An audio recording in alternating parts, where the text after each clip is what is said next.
Hey guys, Vehicle Hunter here. I wanted to show you these two scooters. These are two different scooters. One is a 125, one is a 150. And physically, they are a little bit different. This one is just so light I can pick it up. So, as you can see, this is a genuine Buddy 125. And this one is a Honda Sh150.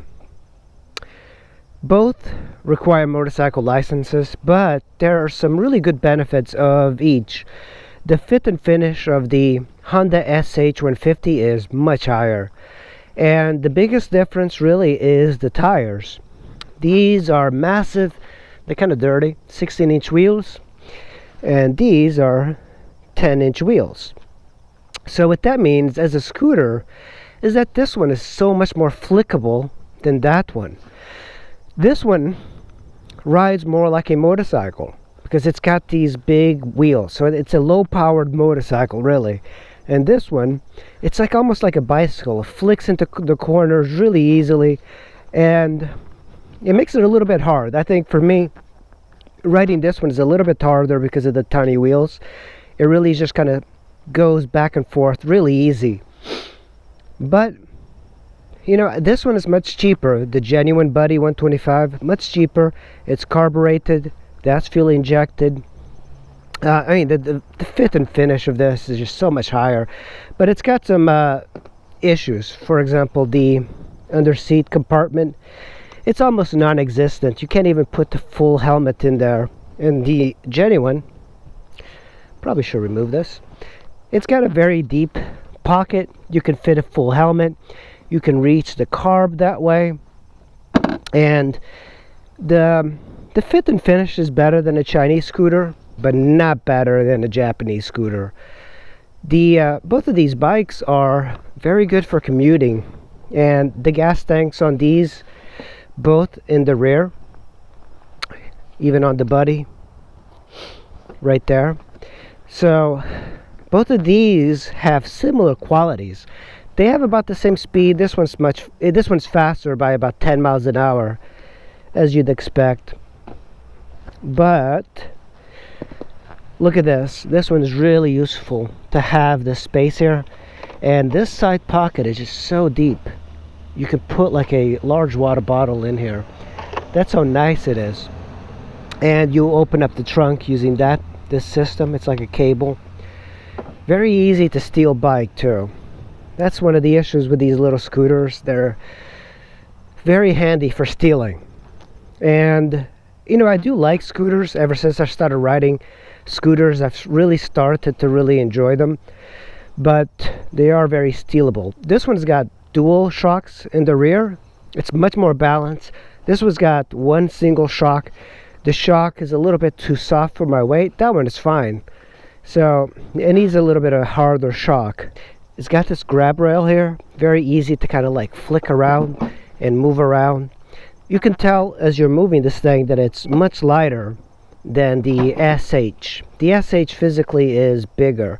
They look about the same, but when you park it on the sidewalk, this one blends more into the environment than that one. The other one is just a little bit too big, it seems. The wheelbase is much longer, which translates to a very nice ride. You know, the problem with the 10-inch wheels like this is that if you hit the pothole, a lot of times you could fall. And even though I had my hands on the handlebars, it is very bumpy. Like if you hit a pothole in DC as you're commuting, it sends you all over the place. And I've heard of riders that have actually fallen because of that. The 10-inch wheels are great, but as a 125, I almost feel it's too fast for the wheels. It's fun. It's a fun bike to have, but the problem is you just don't want to go too fast on these wheels. Maintenance on these is pretty similar. You know, you got the airbox here. Everything is about the same. It's got a rear drive oil. It's got a belt system. This one is more... This one is cheaper to keep running, even though I don't think you're going to find a lot of problems with the SH150. I think the downside with the SH is that it was only made for a year, or at least sold for a year in the United States in 2010. This is 2007, but yeah, it's just a little bit harder to get parts and stuff. The air filter for that, if you get a K&N, it's like $70, $80. This is maybe $10 for an air filter. You can get it for like Japanese bikes or Chinese bikes. It's all the same. Another cool thing that I like about this scooter, it's got a kickstart.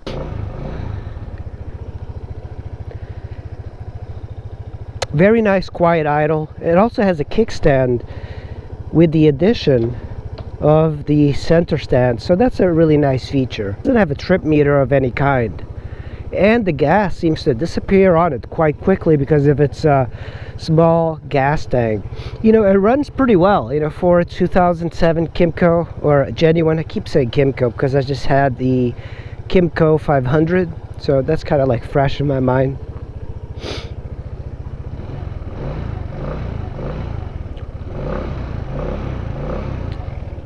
So this one is definitely much older. You have a GY6 carb on here. You have a automatic enricher, which is kind of like an automatic choke, and then you have your idle right over here. It's very easy to adjust, and then you have a air fuel mixture screw over here. So this bike definitely has seen better days, but it rides really well.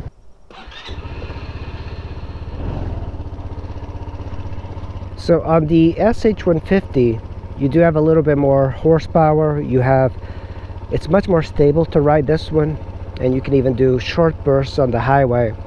I don't recommend this one on the highway at all, but this one, if you hit like a pothole of some kind because of the wheels are so much larger, chances are that you're going to be fine because it's a lot more stable. And also another thing that's important, at least for the home mechanic, is that the entire engine here is open. So as opposed to most scooters, everything is closed. It requires a lot more work to get the parts on scooters that have a lot of plastic. So I kind of appreciate the style of the scooter, that it's just very simple, very easy to kind of like work on. This one's been rashed up on both sides, so it's not exactly perfect, but it rides pretty well. Bigger, and you can kind of feel it. And another thing that you're going to find on this scooter, both of these scooters, is that the seating position on this, you have a lot more leg room than the genuine. On the genuine, it's very short here, so it might not seem like it, but you sit further back on the SH. On this one, you sit very close to the handlebars. So the wheelbase on the genuine is a lot different, but it's very easy to kind of like move around. So if you are a shorter person, this sort of genuine, just kind of moving it around, it's like almost effortless. It's a really easy bike to store in in a shed. You can use it as a daily commuter, and it's really perfect for that. Now the SH150, I think it's more of a bike that you would keep for the long run. The quality on it is so much higher than genuine and Kymco, as you'd expect from Honda, but it is much more expensive. You know, to buy one of these, you're looking of upwards of $1,500 for a used one. The Kymco, you can get it for around $1,000, so you're paying definitely a premium for this.